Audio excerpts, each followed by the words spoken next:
5, 4, 3, 2, 1. Muy buenas tardes. Mi nombre es Cristian Mateo Mora Álvarez. Soy estudiante de sexto semestre del programa de Fonoaudiología.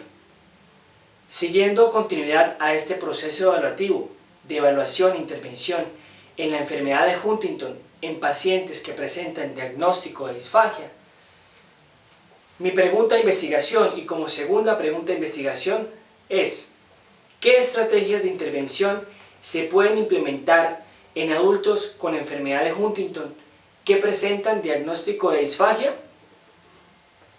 Mi bitácora está compuesta por resultados, análisis y discusión, conclusiones, agradecimientos y trabajos citados. Dando continuidad a los resultados y teniendo en cuenta la declaración PRISMA, se pudo evidenciar en cada una de las fases lo siguiente. Como primera fase tenemos la fase de identificación. Como ustedes pueden observar en la tabla número 1, que es la de cruce de variables enfermedad de Huntington intervención, podemos observar dos tipos de variables, la variable independiente y la variable dependiente. La variable independiente está lo que es estrategias y intervención más disfagia, y la variable dependiente está lo que es enfermedad de Huntington, dando como resultado lo siguiente: técnicas y estrategias de intervención en la enfermedad de Huntington a nivel de deglución y métodos de intervención en adultos con enfermedad de Huntington y disfagia. Siguiendo a estas fases de la declaración PRISMA, la fase screening, se pudo encontrar lo siguiente: se incluyeron 65 artículos, se excluyeron 12. En la fase de elegibilidad se incluyeron 53 artículos completos, se excluyeron 28 artículos. En la fase de inclusión, y es aquí donde quiero recalcar un poco, donde se tuvo en cuenta lo que fue la síntesis cualitativa y cuantitativa, como síntesis cualitativa se incluyeron 5 artículos en los cuales hablaban específicamente de estrategias de intervención en la enfermedad de Huntington. De esos 5 artículos, en totalidad, entre evaluación e intervención, se encontraron 25 artículos, pero como acabo de mencionar, solo 5 artículos se eligieron como síntesis cualitativa y se incluyeron dentro de esta pregunta de investigación. Como fase de inclusión, siguiendo esta fase como tal, se pueden evidenciar luego de la búsqueda exhaustiva de artículos correspondientes a las metodologías de intervención halladas en la literatura. 5 artículos, como mencioné, en los cuales 3 artículos hablaban de modificación en la consistencia de alimentos, un artículo hablaba de maniobras compensatorias y otro artículo hablaba de técnicas compensatorias. Análisis y discusión. Se puede evidenciar que hay muy poca literatura acerca de los métodos de intervención en cuanto a las estrategias utilizadas. Realmente se encontró muy poca literatura acerca de las estrategias de intervención en la enfermedad de Huntington específicamente. Sí se encontró literatura acerca de estrategias de intervención de la disfagia que tenían relación con enfermedades neurodegenerativas, pero no se encontró como tal específicamente en estrategias de la enfermedad de Huntington que pudiesen apoyar este diagnóstico de disfagia.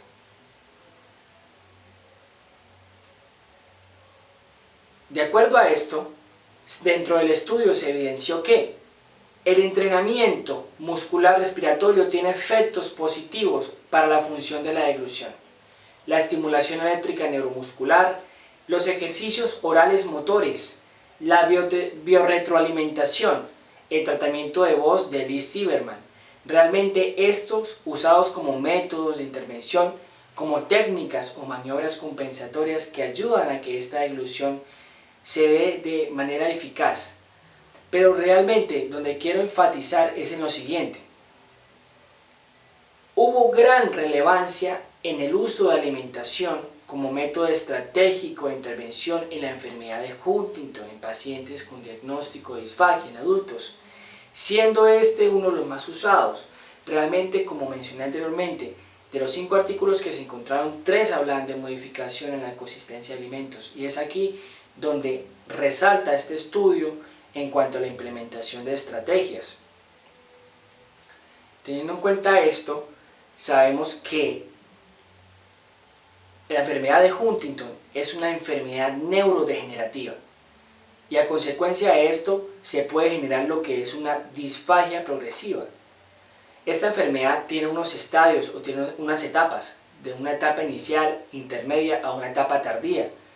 Estas etapas, como consecuencia de una disfagia progresiva, podemos entender que la disfagia en las enfermedades neurodegenerativas es uno de los factores desencadenantes más comunes de muerte por riesgo de asfixia, broncoaspiración y atragantamiento. Y es aquí donde nosotros como fonoaudiólogos debemos empezar a entrar en este campo para empezar a intervenir en estas enfermedades que están haciendo que las personas que sufren esta patología tengan un riesgo en el cual pues pueda desencadenar una muerte en este caso.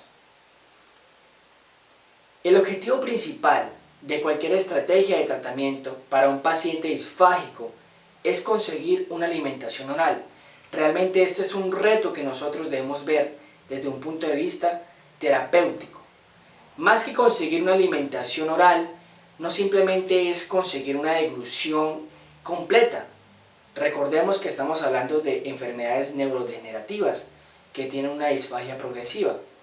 Aquí lo que tenemos que atender es cómo realizar esa alimentación adecuadamente y que esa persona pueda nutrirse de manera adecuada.